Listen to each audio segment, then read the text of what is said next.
So we are on our final day in the Eurotunnel or the Shuttle en route to England. We've had good experience, but we're now very tired, very ready to go home.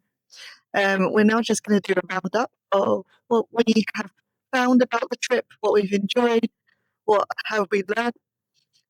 So to start with, Anjna, how have you found it? I found this car not so bad if you are traveling light. And then the roads, we went through England, through France, through Spain, had some mountains, had all sorts of weather. How did you find using an EV car? I think the car was okay. It didn't throw any surprises like any other car.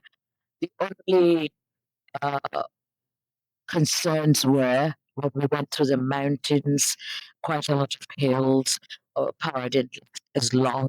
We had to charge more frequently, which probably happens in fuel cars as well. Because you haven't got anxiety of the range and you can stop anytime, you don't seem to notice it. Uh, the car was very good, as I said. So the car driving was not an issue. The only issue was EV charging and how to work out how far it would take us in different terrains. Otherwise, I didn't have any issues, and I felt comfortable. I'm a fairly confident driver anyway. So then the range, obviously that's people at the moment. We had 400 kilometers, or 200 miles was average, but that's at 100%. We generally went down to 50% was our comfortable range. Tell us more how you found the range. So we base ourselves not to get stranded. This is what the journey was about, and addressing the issues.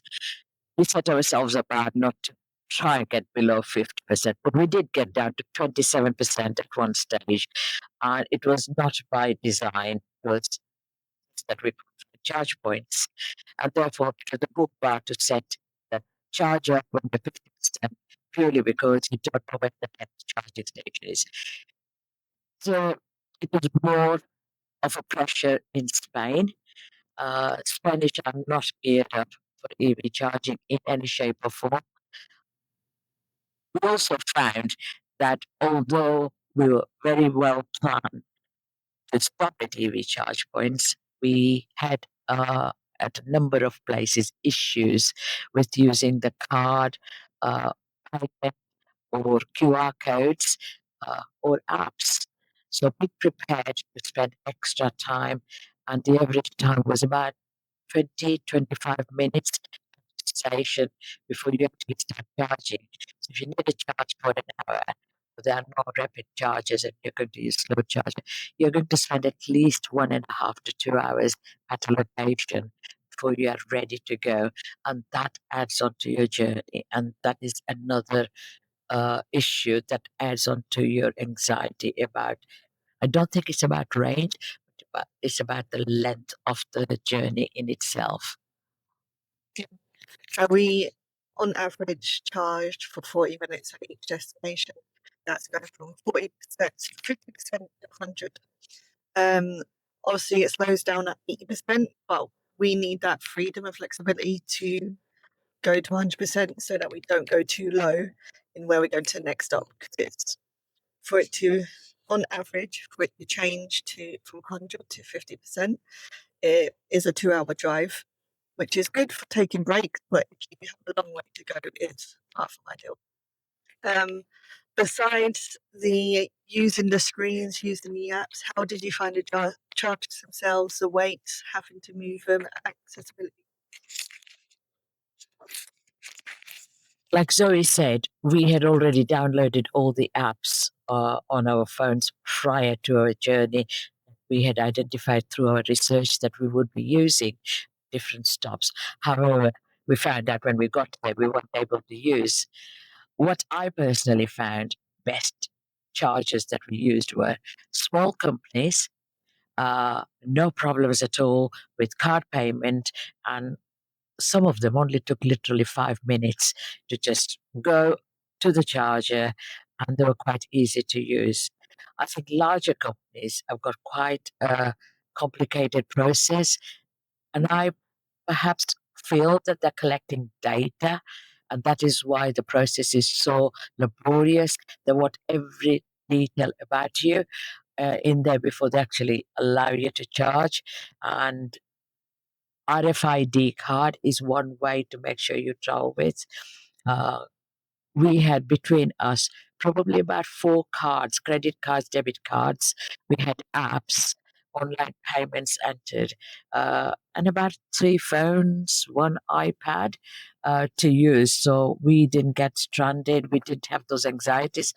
People generally don't have that. They might have 4 phones in the car if they're with children, because children nowadays have phones, but you won't have apps on their phones or credit card details. Come on, that's not going to happen. So it's very important to make sure that you're very, very well prepared. Now, so far as the charging points are concerned, they're varied, but we found Tesla had the lightest leads, cables to take into your car. On that point, you can charge any car at Tesla's now, Tesla charge point. Very easy to install. You do not have any instruction on the charge point at Tesla's because you actually work through your app. But once you've got the app, you can just go to the next one, and it's as easy as just buying a piece of cake from a bakery. Just pay and go. And that's very good. However, we want to get to a point where every charge point is like that, as easy for everybody, so you're not switching from one method to another method. The other one we used was where the lorry was parked, and that was funny. That wasn't difficult once we sorted out where to park the car. And I'm sorry to all the people. I know we're not supposed to break the rules and not park outside the bays or anywhere else. But we would have truly been stranded if we didn't use our sort of out of the box intuitive solution. We had to sort of park behind the charging base on the grass verge because the lorry had taken over all the spaces. So that wasn't too bad at all. The worst one was Total Energies, I found, and still haven't worked out why. Uh, I had an app, it was working great as I started on the first charge going out, and went through the whole process, made the payment, told me to take my charger, I fixed it to the car, I fixed it to the car, the green light came on, and then all of a sudden it says disconnected error. And I wasn't best pleased. And Zoe went and did it on her card, and she was able to. And this happened all the way. We must have tried Total Energies on my card with 2 different payment cards about 4 times, and it did the same thing. So that was my worst charger. I just had to see the sign, and I said, no, not stopping, going elsewhere. So there you go. Yeah. Right.